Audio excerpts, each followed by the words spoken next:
Hi, I'm Stephen Murray, and I'm here with me from a mirror dimension. We're here to answer some questions regarding Stellaris. Happy to be here. Thanks for inviting me. So let's get started with the questions. Money LLC CE Overlord asks, are there any plans to rework branch offices, especially regarding having more than one corp per planet? We don't have any current plans to rework branch offices, but it'd be interesting to explore some sort of competition mechanics. I see.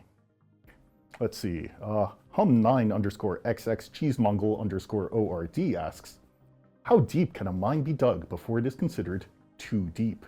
Is there a technical limit to the prospectorium's prospection? Only one prospectorium excavation per planet. Digging too deep and is based on and being, you should before you do that. Ah, I see. Well, on to the next question.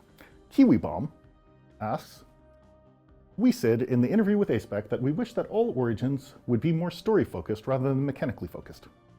Kiwi Bomb thinks that Origins that don't have a very set story allow you to be more creative with the story that you come up with by yourself. Is the freedom for the player to write their own story a big concern when designing Origins currently? Generally, I'd like them to have at least some ongoing narrative focus alongside any mechanical benefits. We usually attempt to give you enough freedom to interpret your story the way you want, leaving enough gaps so you can fill it out sort of how you wish. One example would be, are necrophages vampires, or are they more like xenomorphs? What happens in those ascension chambers? We don't want to say that. We let you decide those details. Fair enough.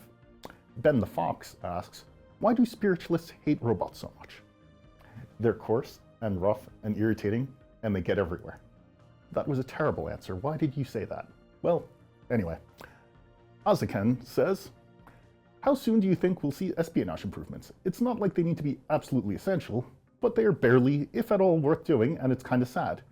I'd also like to see some more operations, and also the operations that we already have getting stronger. We have plans for espionage in future Custodian releases. Well, that's good. Amphibia Ended asks, have you considered making a species pack of purely alien creatures, such as energy beings or Lovecraftian abominations?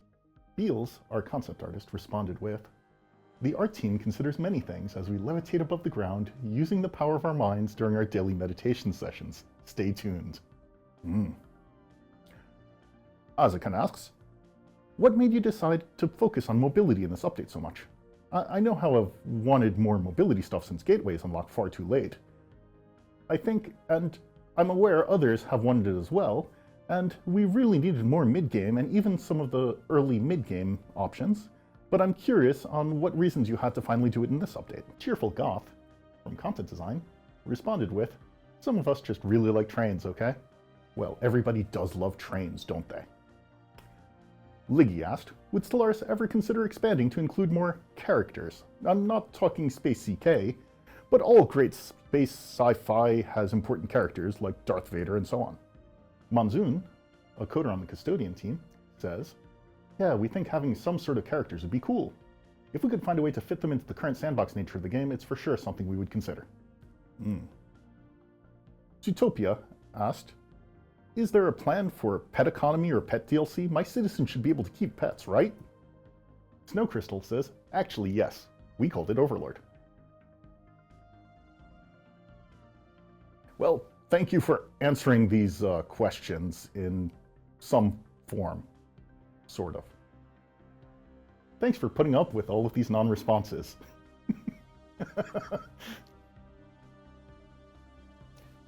These were a couple of our more creative responses during the developer Q&A. If you'd like to learn more, there are about 100 additional questions that we answered. They're available on our forums linked in the description below. Like and subscribe so you don't miss any future content. Thanks.